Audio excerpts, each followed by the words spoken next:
Alhamdulillahil qail. A'udzu billahi samil alim minasyaitonir rajim. Yarfa'illahu alladhina amanu minkum walladhina utul ilma darajat. Allahumma sholli wa sallim wa barik ala hadan nabiyil karim sayyidina wa maulana Muhammadin. Sayyidina wa maulana Muhammadin wa ala alihi wa ashabil mujahidin at-tahirin. Rabbi shrah li sadri wa yassir li amri wahlul 'uqdatam min lisani yafqahu qawli, amma ba'du.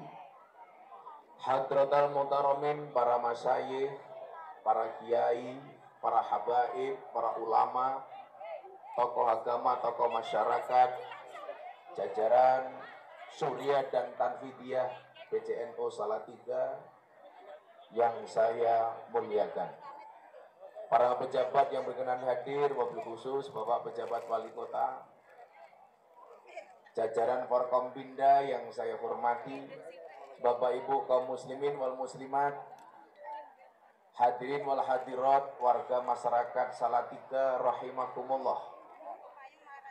Beli mangga bagule perawan, perawane ayu bokonge lemu. Hai orang Salatiga yang cantik dan tampan, izinkan aku mengucapkan I love you.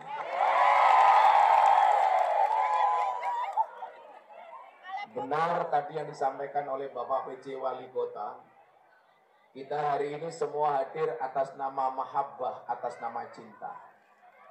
Cinta kita kepada Allah, cinta kita kepada Rasulullah, yang dengan cinta keduanya menjadi dasar untuk mencintai negara Indonesia.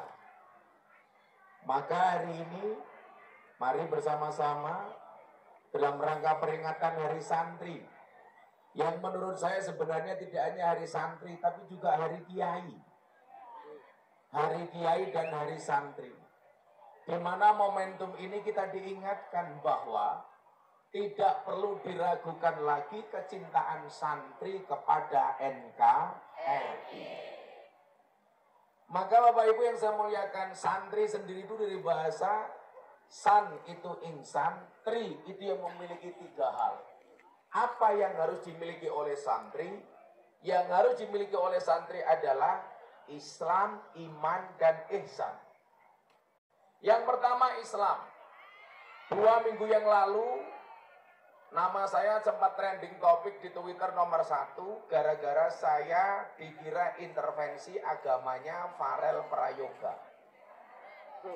Gara-gara kejadiannya adalah saya pengajian di Banyuwangi, dihadiri puluhan ribu orang, kemudian bintang tamunya Farel Prayoga. Dia datang, kemudian bisa sholawatan, kemudian saya tanya, Mas Farel kamu bisa ngaji apa enggak? Dijawab tidak bisa. Kemudian dia nyanyi lagu Ojo Dibanding-bandingke. Samalah, jangan dibanding-bandingkan saya dengan Pak PJ Wali Kota. Tetap ganteng saya. Dan gak usah kita membanding-bandingkan hidup kita dengan orang lain. Kenapa? Karena kita hidup di atas bumi yang sama, tapi di atas takdir yang berbeda. Betul Bu? Makanya kalau Anda punya anak, anaknya santri, jangan pernah kamu ragukan dengan masa depan anakmu. Ingat, masa depan seseorang itu seperti sekumpulan tempe. Artinya apa? Gak ada yang tahu. Selesai nyanyi Ojo Dibanding-banding, saya tanya, Mas Farel bisa ngaji apa enggak? Dijawab tidak bisa. Kemudian panitia datang bawa selembar kertas, mengatakan kepada saya, Gus mohon maaf, Farel Prayoga itu non-Islam. Akhirnya saya tanya, karena saya kaget. Mohon maaf, kalau Mas Farel agamanya non-Islam. Tadi, saya nggak usah disuguh, Mas, saya pas puasa.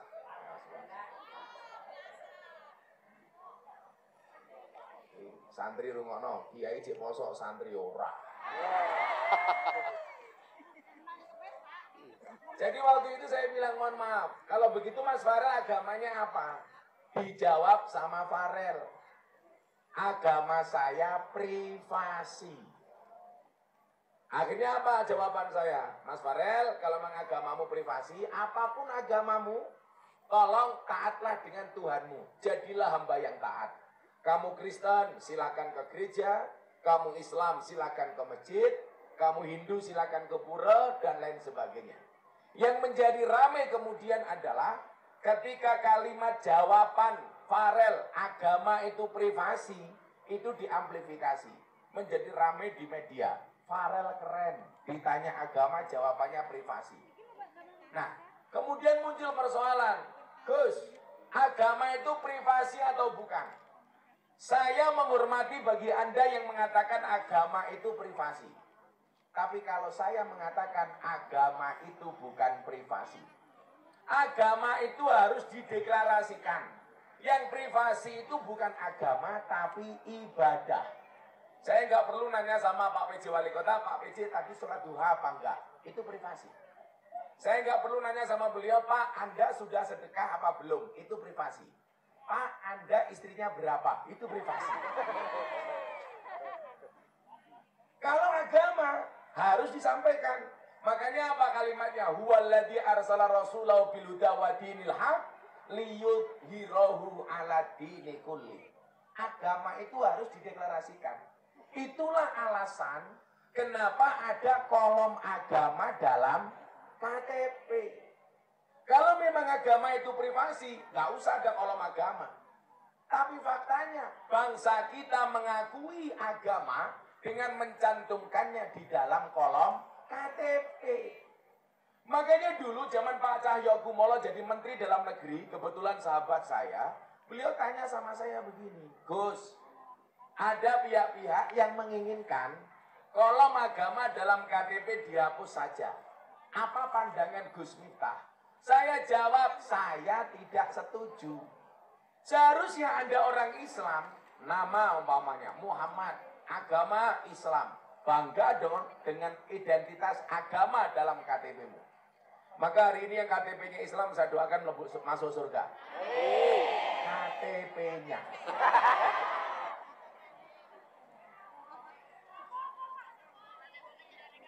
Saya nggak setuju. Kenapa Pak? Karena itu identitas yang harus membanggakan bagi saya. Nama Saverius, agama Kristen, ya silakan Anda bangga.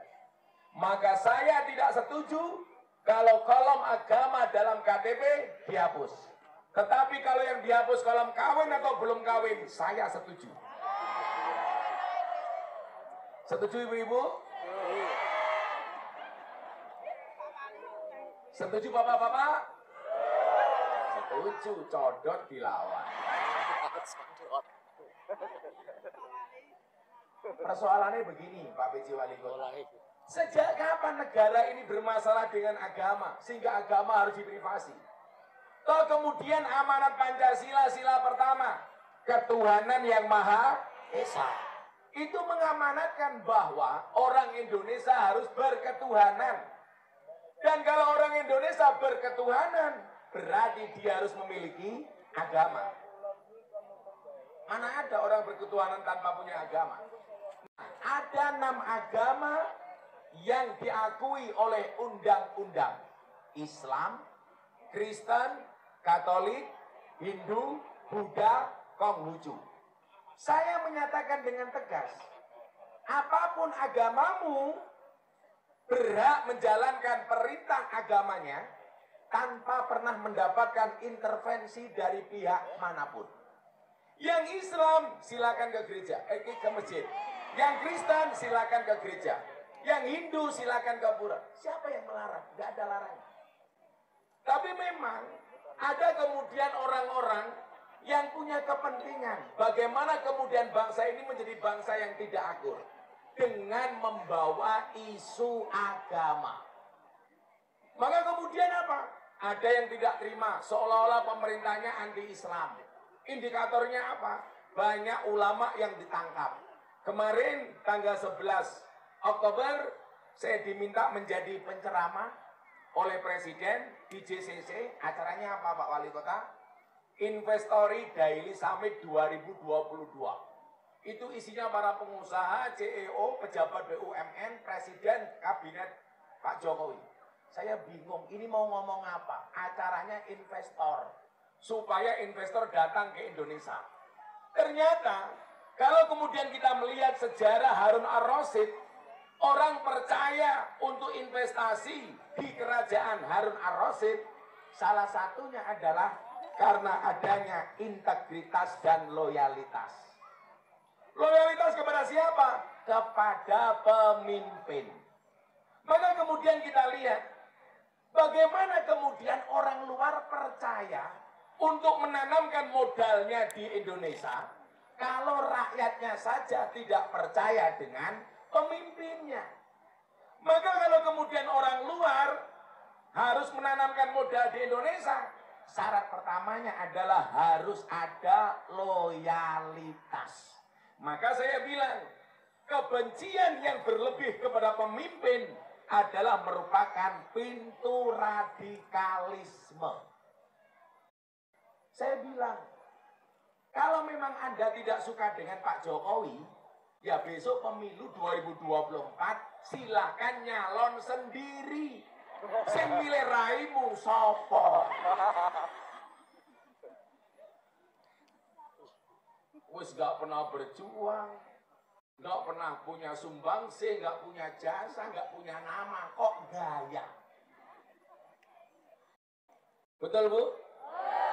Survei bulan Maret tahun 2022, tokoh nasional yang paling nasionalis, kemudian yang paling populer di TikTok, itu ada 10 nama. Semuanya pejabat kecuali 1 orang. Semuanya politisi kecuali 1 orang. Nomor 10 ada Caimin. Nomor 9 ada Erlangga Hartarto. Nomor 8 ada Prabowo Subianto. Mohon maaf, daripada salah saya baca. Ini ada 10 nama yang kemudian dianggap paling nasionalis, yang kemudian berwawasan kebangsaan yang baik. Hampir semuanya Pak PJ itu pejabat. Kecuali 1 nama, kita lihat. Siapa yang bukan pejabat? Apakah moderatornya? Enggak mungkin. Pak moderator punya TikTok. Followernya berapa? 2. Kasihan amat. Gak mau saya begini Bapak Ibu. Bagaimana kemudian kita mencintai bangsa ini dengan baik dan benar? 10 nama. Hashtag by number. Last update time tahun 2022 bulan Maret tanggal 1. Nomor 10 ada Caimin, ada Muhaimin Iskandar. Tagarnya 4,2 juta. Nomor 9 ada Pak Erlangga Hartarto. Tagarnya 31 juta. Nomor 8 ada Prabowo Subianto. Tagarnya 105 juta. Nomor 7 ada Sandiaga Uno. Tagarnya 123 juta. Nomor 6 ada Ridwan Kamil, 184 juta. Nomor 5 Puan Maharani, tagarnya 212 juta. Nomor 4 ada Erick Thohir, tagarnya 244 juta. Nomor 3 Anies Baswedan, tagarnya 331 juta. Nomor 2 dengan tagar 479 juta, Gus Miftah.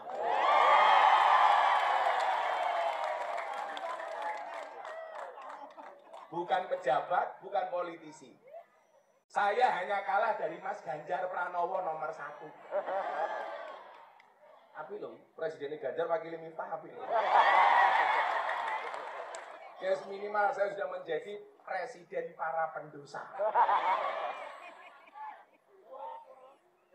Nah, maksud saya Bapak Ibu yang saya muliakan, kenapa kemudian saya santri, saya bangga jadi santri Nahdlatul Ulama?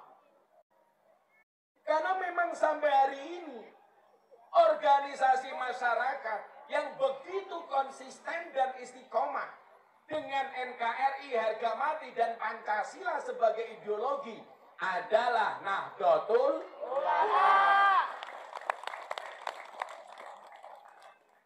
Jadi kalau kemudian ada orang mengatakan kalau agama itu diskriminasi, diskriminasinya dari mana?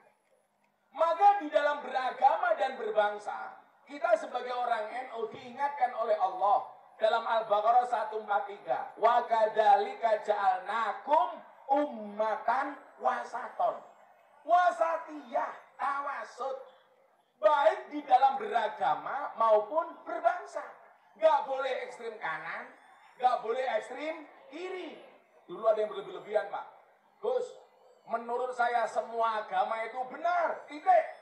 Saya bilang, ini pemahaman yang salah. Kalian Kalimat ini benar, tapi kurang komplit. Komplitnya di mana?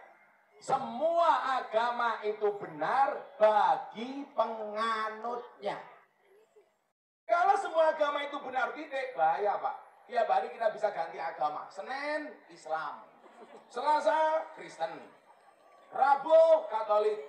Kamis, Hindu. Jumat, Darmo Gandul. Minggu, Gandule Mbah Darmo. Itu nggak benar. Nah, maka kalau kemudian dengan tata kelola pemerintah yang menjadikan warganya, masyarakatnya wajib punya agama dengan dasar sila ketuhanan yang Maha Esa.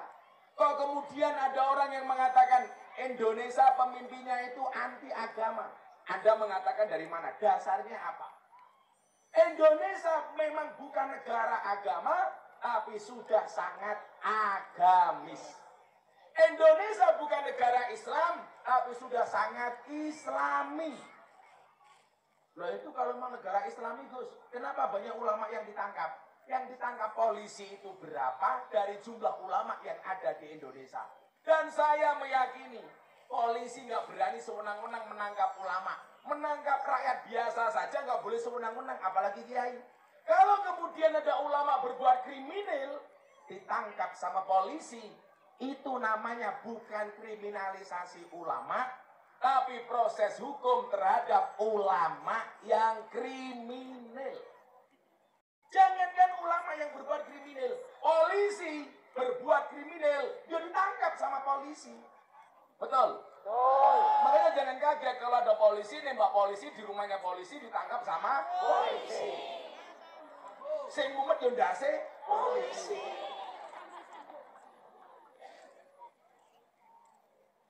Makanya kemarin saya bilang, kita evaluasi sama teman-teman kemarin kepolisian, saya bilang, manusia itu kan mampu karena dimampukan oleh Allah yang Maha Mampu. Manusia itu bisa bukan karena dia bisa, tapi karena dibuat bisa oleh Allah yang Maha Bisa. Contoh, kencing itulah masalah sepele toh Bu. Tapi banyak orang nggak bisa kencing. Saya ngajak anaknya Kapolres mau berangkat umroh suntik meningitis, disuruh kencing dulu tes urin. 30 menit di kamar mandi Pak, nggak bisa keluar air kencingnya. Saya bilang goblok nguyuh heraiso. Gantian saya masuk toilet, saya mau pipis sama nggak bisa keluar. Tak denden ke yoramat tuh, tak obat ABT yoramat. Akhirnya aku jengkel, tak selentik indasi yoramat tuh. Karena apa? Karena belum Allah izinkan. Maka beruntunglah Anda yang masih bisa kencing, betul? Tidur itu masalah sepele apa masalah susah? Tapi banyak orang yang nggak bisa tidur Pak. Masuk kamar, hotel, kamarnya bagus, kasurnya tebel, selimutnya hangat, bahkan bantal gulingnya iso ngentut. Maca donga, bismika Allahumma ahya wa bismika amut. Matane yo ora iso merem. Tapi lucune wong Solo 3 lak ngrungokke khotbah Jumat ora maca donga merem. Makanya obat tidur yang paling mustajab adalah khotbah Jumat. Makanya kalau saya sedang ngaji, Anda tidur silakan. Cuman saya ingatkan, an-naumu akhul maut, tidur itu saudaranya mati. Makanya kalau saya ngaji, Anda tidur berarti pengen cepat-cepat. Apa rumangsane Pak Wali? Ibu-ibu yang pakai payung itu karena takut panas? Bukan. Takut bedaknya luntur.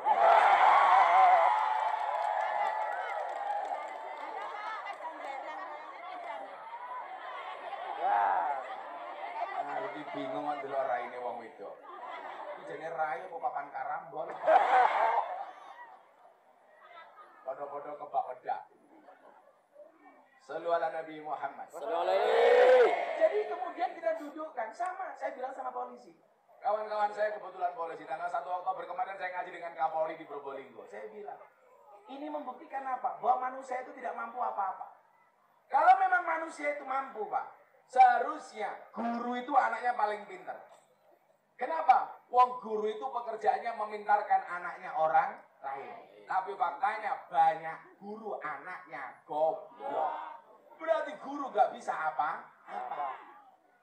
Kalau memang manusia itu mampu, seharusnya dokter itu badannya paling sehat.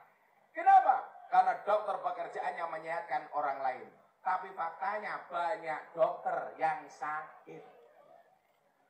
Malah kemarin saya punya teman di Jogja, dokter spesialis THT, telinga, hidung, tenggorokan. Orangnya malah budak.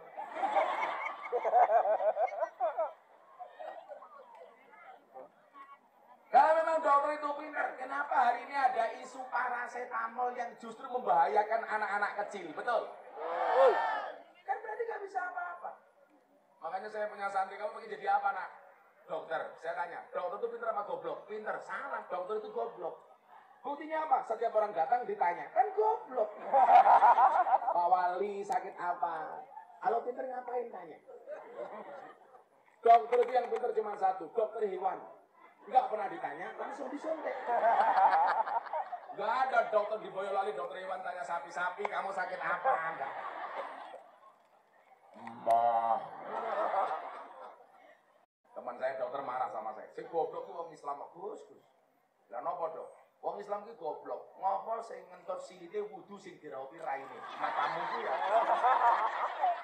Akhirnya saya jawab, iya dokter, kenapa orang Islam yang ngentut silitnya wudu yang dicuci mukanya? Sama dengan dokter, kenapa yang sakit matanya yang disuntik bokongnya?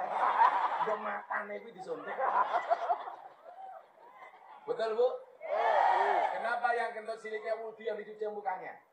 Karena rasa malu itu tempatnya di muka, bukan di bokong. Makanya kalau ibu-ibu mengajar, tut, isin aku. Gak menentut, isin aku. Berarti manusia nggak bisa apa-apa, Pak. Kalau memang manusia itu bisa, seharusnya kuli bangunan itu rumahnya yang paling bagus dong. Iya, Pak. Kenapa? Wong pekerjaannya membuatkan rumah orang. Betul. Tapi buktinya banyak kuli bangunan nggak punya rumah. Wongnya ya teko ini.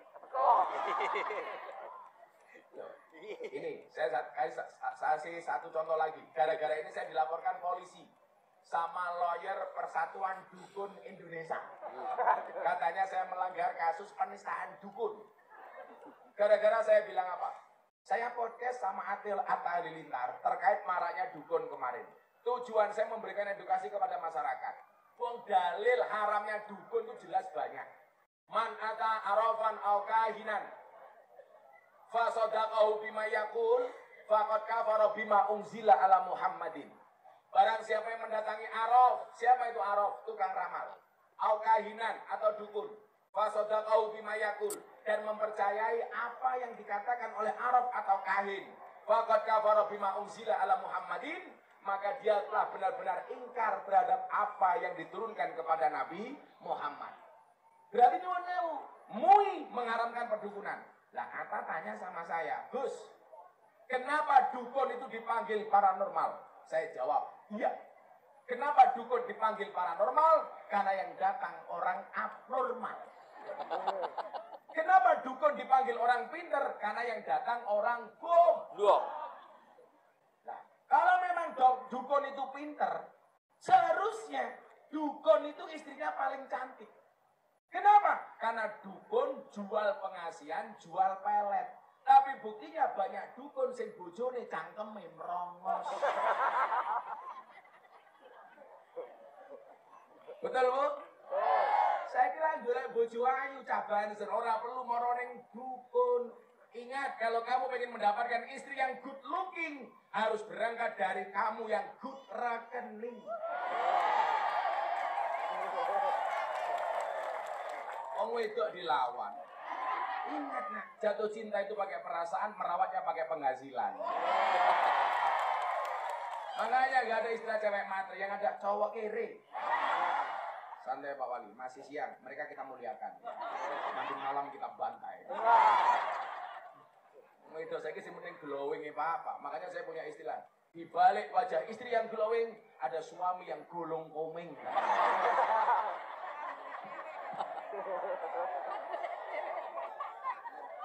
Saya udah lama nggak ketemu Deddy Corbuzier. Saya ketemu Deddy Corbuzier terakhir pas saya menikahkan dia dengan istrinya Sabrina. Nah kemarin dia mau berangkat ke Amerika ketemu saya. Ditanya, Gus, ada nggak kriteria suami jahat? Oh ada. Siapa itu suami jahat? Suami yang mampu beli rokok untuk dirinya, tetapi tidak mampu beli skincare untuk istrinya.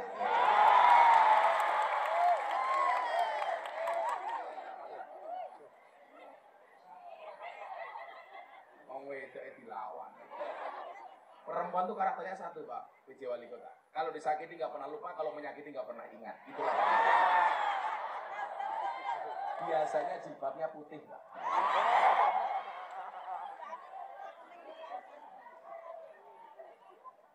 Yang jilbabnya hijau, insya Allah lebih parah.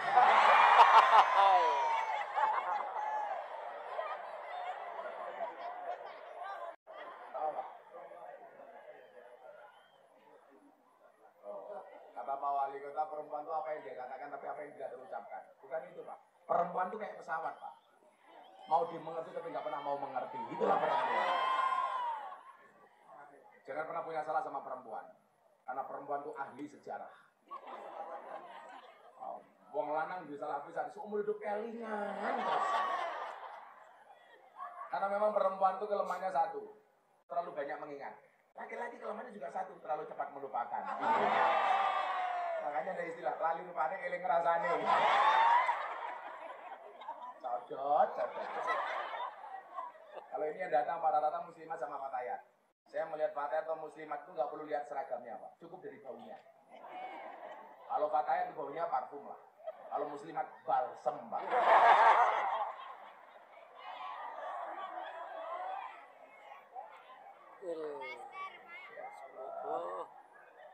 Jadi muslimat ngece. Udah, muslimat bukan balsem deh, fresh care. Shallu ala Nabi Muhammad. Jadi mohon maaf kalau dikatakan negara ini anti agama, Anda salah. Kriminalisasi ulama, Anda salah. Kalau ada ulama yang ditangkap sama polisi itu bukan kriminalisasi, tapi proses hukum terhadap ulama yang kriminal. Kriminalisasi ulama itu kalau Pak PJ Wali Kota ngundang Gus Miftah pulang nggak disangoni, lah itu kriminalisasi. Itu melanggar KUHP pasal 378. Penipuan. Kalau dikasih sangu, isinya cuma sedikit, pasalnya beda lagi, 335. Perbuatan tidak menyenangkan. Maka kemudian apa? Amanat Nahdlatul Ulama di dalam berbangsa dan bernegara. Ada dua amanat besar yang harus kita pahami. Yang pertama adalah amanat keagamaan. Yang kedua, amanat kebangsaan. Saya ingin Bapak Ibu yang hadir, para santri yang hadir memahami dua hal ini. Amanat keagamaan dan amanat kebangsaan. Yang pertama, amanat keagamaan. Amanat keagamaan adalah menjaga berlangsungnya tradisi Ahlus Sunnah wal Jamaah. Coba kita lihat. Arab Saudi itu, Pak, tadinya mereka sangat kental dengan amalia Ahlus Sunnah. Tapi sejak perjanjian As-Saud dengan Syekh Abdul Wahab, Ahlus Sunnah ini menjadi hilang. Karena As-Saud memegang kendali politiknya, kemudian Abdul Wahab dengan Wahabi memegang kendali ideologinya. Maka yang tadinya Ahlus Sunnah, kemudian Arab Saudi dikuasai oleh Wahabi. Pertanyaannya kok bisa, Gus? Iya, kenapa? Karena Ahlus Sunnah wal Jamaah di Arab Saudi tidak ada organisasi yang menjaga dan membentenginya. Makanya gampang hilang dan tidak dilestarikan. Pertanyaannya begini secara sederhana. Kenapa Ahlus Sunnah wal Jamaah di Indonesia kok masih bisa bertahan sampai hari ini? Karena ada organisasi yang menjaganya. Organisasi yang membentenginya. Siapa organisasi itu? Nahdlatul Ulama.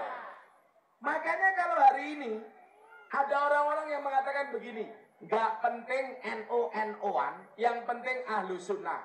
Jelas itu merupakan propaganda dari orang Wahabi. Hati-hati. Sekarang sudah banyak di media sosial seperti ini.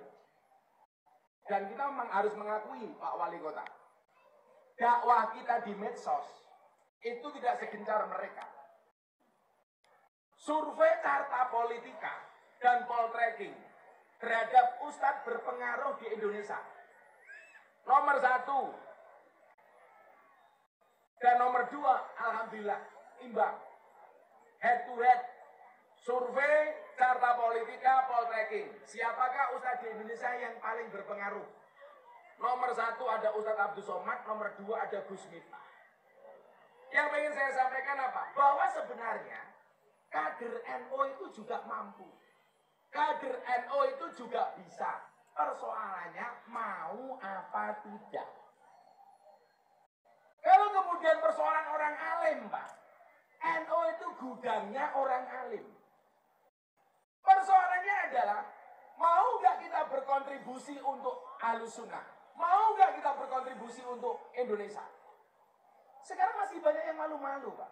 Sementara kelompok sebelah yang sebenarnya belum tentu berkemampuan, tetapi berani menonjolkan dirinya. Maka ada istilah, mereka itu sebenarnya minoritas, tapi speak up. Sementara kita mayoritas, tapi silent. Maka saya bilang, berdakwahlah sampai alim. Jangan nunggu alim baru berdakwah. Dulu ada orang bilang begini, idealnya Gus, orang dakwah itu harus seperti Gus Baha, harus alim dulu baru berdakwah. Saya bilang, kalau semuanya nunggu alim dulu kayak Gus Baha, akan banyak ruang kosong yang kita tidak bisa masuk. Bukankah kita ingat, falikul lisai'im maziyah, semua orang itu punya kelebihan masing-masing. Kenapa? Karena Nabi sendiri jumlahnya banyak, maka kiai sebagai ahli warisnya para nabi, tentunya warisannya beda-beda. Contoh, ada nabi ditakdir oleh Allah jadi raja, Daud. Begitu mudun turun kepada kiai. Ada kiai yang diangkat oleh Allah menjadi presiden, Gus Dur. Maka kalau hari ini Anda mengatakan santri tidak bisa jadi apa-apa, Anda salah. Santri tidak bisa jadi kaya, Anda kalah. Pendapatan Gus Miftah lebih banyak daripada PJ wali kota. Berani dicek. Ayo.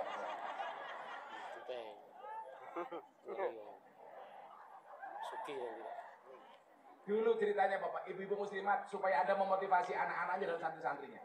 Pak PJ, saya diundang sama pejabat di Jakarta.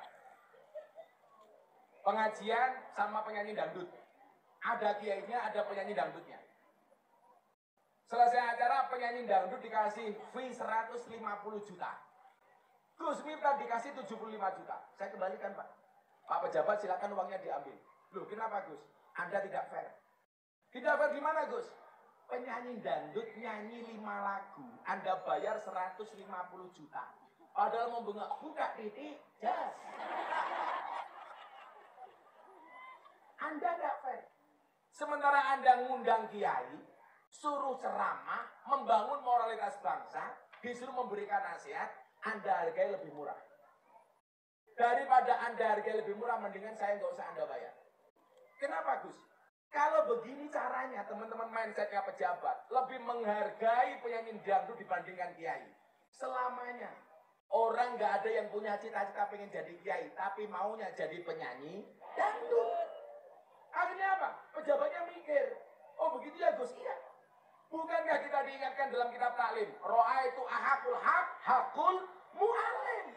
Hak yang paling hak itu haknya guru. Kenapa penyanyi dangdut Anda lebih bayar mahal dibandingkan kiai? Anda mikir, Pak. Sejak saat itu pejabat gak berani menghargai saya murah di bawah penyanyi dangdut, minimal sama. Gagah Pak PJ. PJ wali kota bayarnya piro? Manjuta. Min rakyatmu rakyatnya jaluk proposal, Pak. Maka kemarin saya dipanggil sama Yaidah Jazuli di Pelosok. Saya sowan sama Gus Kausar. Bah, Gus Kausar tanya, Gus Miftah ini Bah, kalau dikarenakan pejabat mahalnya minta ampun. Saya bilang, nggih Bah, wonten dawuh. Apa jawaban beliau? Harus ada yang berani. Sehingga kemudian apa? Saya sering mengatakan begini loh, Pak PJ Wali Kota, konco-konco NU gini, nyuwun sewu banget nih. Kita itu orang-orang NU. Selalu saja berebut ikan yang sama di kolam yang sama. Yolah iwae gede Pak, wader, teri, cetul. Sehingga kemudian apa? Karena terlalu berebut di kolam yang sama dengan ikan yang sama, yang terjadi apa? Hasut antara kiai satu dan yang lainnya. Betul. Maka kemudian apa? Saya ingat betul dengan daunnya Maulana Habib Lutfi tahun 2000-an. Saya dipanggil ke kamar beliau. Beliau duduk seperti ini. Saya pegang sukunya, kakinya. Saya pijeti. Beliau mengatakan sama saya apa? Ojo kaget. Satu saat kamu akan mendapati satu zaman di mana banyak hasutnya kiai itu lebih besar dibandingkan hasutnya santri. Dan wallah itu terbukti, Pak. Saya dulu mau bikin pesantren di Jogja, orang bilang, Miftah iki sapa? Anaknya sapa? Kok wani gawe pondok pesantren yang Jogja? Saya bilang, bukankah Anda kemudian ingat wasarul alamina gaul humuli idza faqartahum dakarul jududa. Mohon maaf. Generasi yang paling jelek itu siapa? Gus-gus kanca-kancaku sing nampa aku rungokno kan. Generasi yang paling jelek itu siapa? Generasi yang ketika ada orang besar Anda mengatakan, bapakku biyen luwih hebat tinimbang ini. Padahal di saat dia mengatakan bapakku lebih hebat, dia bukan siapa-siapa. Harusnya malu. Saya dulu Pak PJ Wali Kota, mau dipek mantu sama kiai besar, saya tolak. Alasan saya sederhana. Kalau saya punya menantu besar, satu saat saya bisa jadi besar, orang akan mengatakan, ya lumrah Miftah itu besar, wong duwe mara tuwa besar. Tapi kalau saya nggak bisa besar, orang akan mengatakan, wala Mif, duwe mara tuwa gede kok mantune ora iso gede. Kan aku malu. Akhirnya saya bilang apa? Saya mau cari mertua sing ora gede. Wong biasa-biasa mawon, bila perlu gampang tak hapusi. Kan enak, Pak. Kalau kita besar nggak ada orang nyacat, kita kecil juga nggak ada orang menghina. Maka kemudian apa? Lucu hari ini kalau kita hanya membanggakan mbah-mbah kita, sementara kita bukan siapa-siapa. Saya paling malu, Pak. Sampai akhirnya Habib Lutfi bilang sama saya apa? Sekali-kali sampaikan mbahmu ki sapa. Oke, saya sampaikan. Kalau ngomong nasab, Pak, saya Pak umuran 10, 12 saya masih hafal, Pak. Miftah punya bapak Muhammad Muradi. Muhammad Muradi punya bapak Kiai Usman. Muhammad Usman. Kiai Muhammad Usman punya bapak namanya Kiai Muhammad Boniran. Muhammad Boniran punya bapak namanya Kiai Muhammad Jalal Iman. Jalal Iman punya bapak namanya Kiai Karyonawi. Karyonawi punya ibu namanya Nyai Madarum. Nyai Madarum punya bapak namanya Kiai Ilyas. Kiai Ilyas punya bapak namanya Muhammad Besari. Jadi Anda salah, bukan Hasan Besari.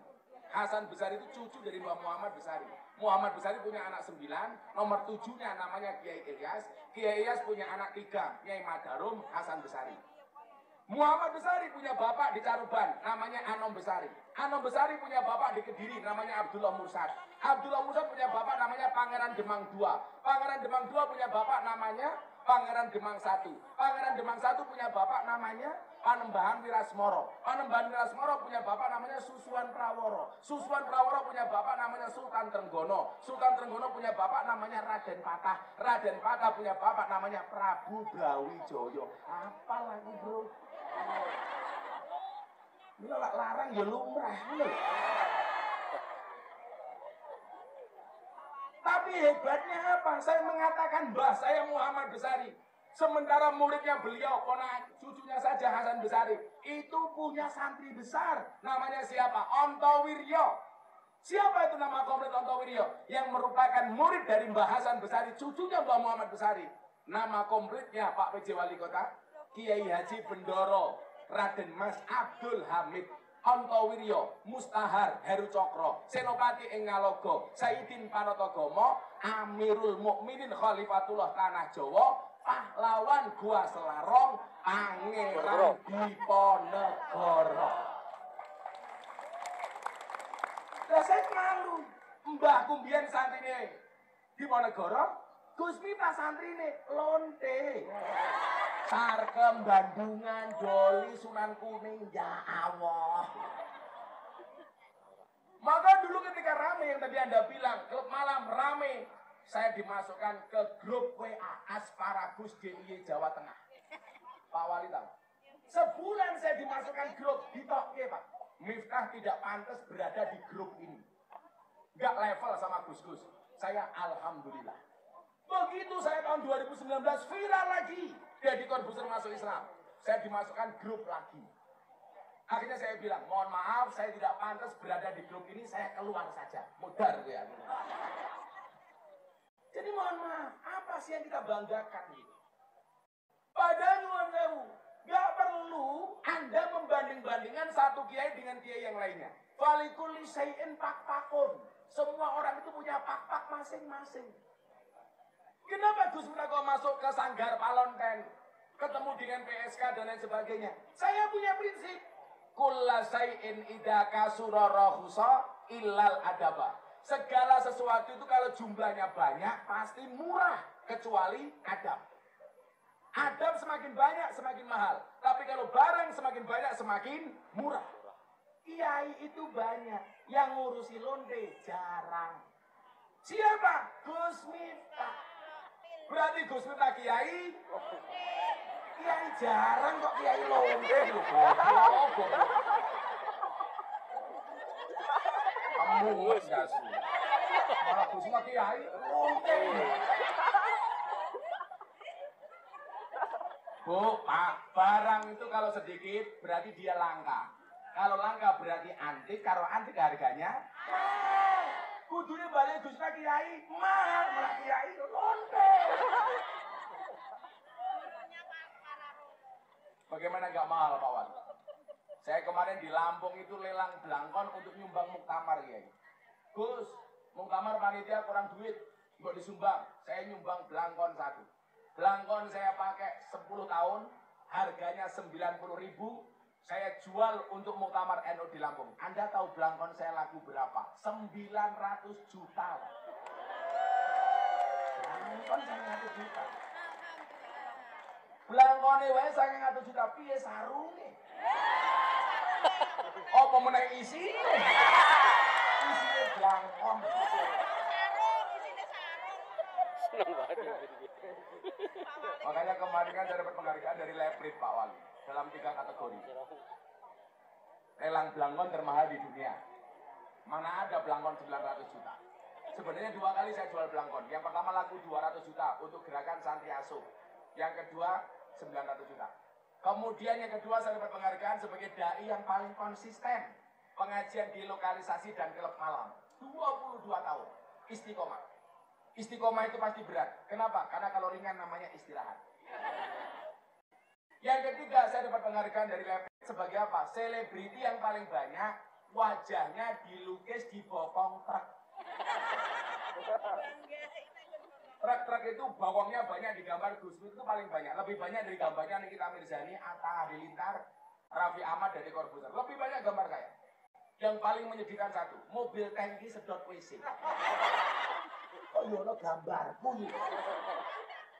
Dia kata-katanya gak asik belas. Silitmu adalah rezekiku. Maka apa? Harusnya kita kiai-kiai NU fokus untuk menjaga tradisi ahlus sunnah. Gak usah mempermasalahkan kaifiah. Orang itu punya kaifiah masing-masing. Yang tidak harus sama. Makanya dulu Pak, saya tersinggung dengan tulisan di Jawa Pos. Saya telepon sama pemeretnya. Ada tulisan begini, dulu Gusmi, sekarang Gus Miftah. Saya bilang kamu ngawur. Gusmi itu wali. Apa yang beliau punya itu given, karomah, pemberian dari Allah. Dan Gusmi nggak bisa dicontoh, karena dia wali, one and only, satu-satunya. Apa yang beliau lakukan? Itu merupakan karomah. Sementara yang saya lakukan itu bisa dicontoh oleh orang selama dia punya keberanian, punya kemampuan, punya keilmuan, dan yang keempat tidak ngacengan, bisa. Kamu juga bisa. Tapi kalau Pak PJ Wali Kota nggak mungkin saya ajak. Oh saya ngaji ke Bandungan Pak Wali Kota ikut, jangan. Saya khawatir mau masuk nggak mau keluar. Maka kemudian apa? Tugas Nahdlatul Ulama itu semakin berat. Belum lagi orang-orang yang membenci NU. Tugas kita apa? Fokus terhadap organisasi untuk berkhidmat sesuai dengan kemampuan masing-masing. Maka nyuwun sewu Pak, kenapa kemudian saya jual mahal di BUMN, pejabat dan sebagainya? Supaya santri-santri ini punya harapan. Ternyata jadi kiai itu juga bisa keren. Ternyata jadi kiai nggak kalah mahal daripada artis dangdut. Jangan semuanya sama, umpamanya si kiai sarungnya ngelinting, ngambune kelembak menyan, untungnya gadulan bisa. Nggak menarik Pak. Apalagi kemudian saya punya tugas ngaji di kalangan para artis dan selebritis. Bagaimana saya memperkenalkan Ahlussunnah kepada kelompok-kelompok artis. Hari ini Pak Wali Kota, saya punya pengajian dengan circle artis. Jamaahnya ada Anang Asanti, Raffi Ahmad, Nagita Slavina, Atta Aurel. Kemarin yang baru rame, Rizky Bilar, Lesti Kejora. Apa hikmah dari kasusnya Lesti Kejora, Bu? Please, jangan kurus-kurus, Bu. Gampang dibanting. Sing lemu, yes. Lagian memang hari ini cewek gemuk itu lebih disukai daripada cewek kurus. Kenapa? Karena cewek kurus hanya fokus kepada penampilan, tidak pernah fokus kepada perasaan. Pak Wali Kota punya istri gemuk, jos. Mau keloni setengah jam, sikilmu keram, Pak.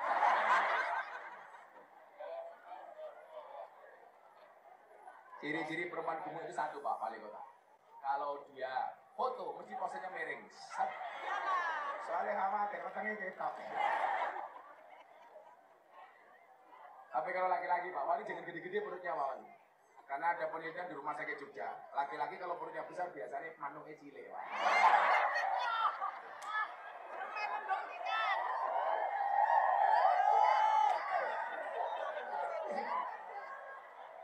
Mana sih gede-gede? Pokoknya utangnya gue, dia sarungnya dibuka isi cuma kayak pentil.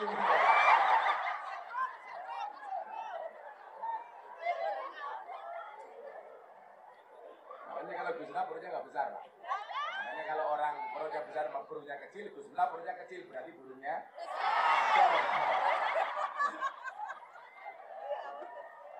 ya, selawatan dulu ya. Sebelum aman kedua, aman kebangsaan. Ini baru aman keagamaan belum selesai. Ayo, ayo dari mana ini? Kelompok apa namanya? RCM apa gue RCM? Oh, Rondo Melipir. Rondo Melipir. Ayo selawat Joko Tingkir tapi saya ini diganti saya NKRI. Siapa sih minggat duit? Saya kemarin tanya Pak Wali, Gus gimana kontroversi lagu Joko Tingkir? Bagi saya nggak ada kontroversi. Loh, itu kan menghina Joko Tingkir, menghinanya di mana? Bose!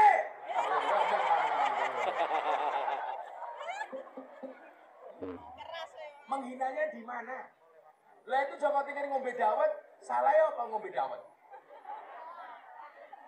Justru bener kalau Joko Tingkir ngombe dawet, karena zaman Joko Tingkir itu adanya cuma degan kopi sama dawet. Yang salah itu kalau Joko Tingkir ngombe boba. Bisa zaman Joko Tingkir di rumah boba. Lah ngombe dawet bener. Bahkan kalau Anda dari Purworejo ke Kebumen, itu ada dawet ireng jembatan butuh. Disingkat medeni, Pak. Itu ngopo iki?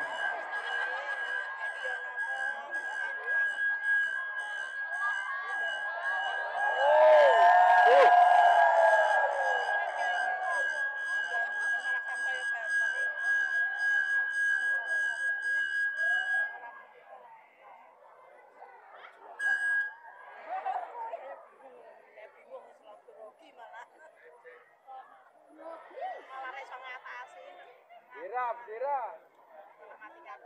Ya, bendera. Bendera, Pak. Kadhe, Gus, bendera Gus. Bendera Gus. Gus, bendera Gus.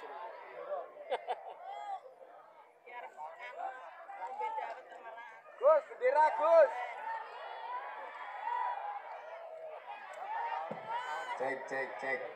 Cek.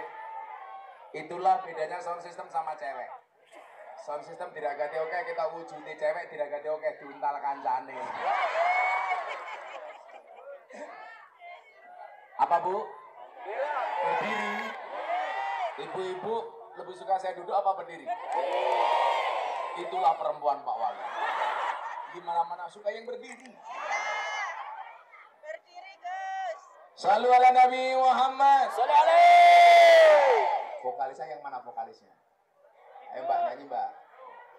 Cek cek. Soalnya tiga wes yang empuk aja sing atas kayak cangkemmu tuh cah. Cek cek. Kau selamatan ngiras-ngiras maulid Nabi Muhammad sallallahu alaihi wasallam. Salu ala Nabi Muhammad. Sallallahu alaihi.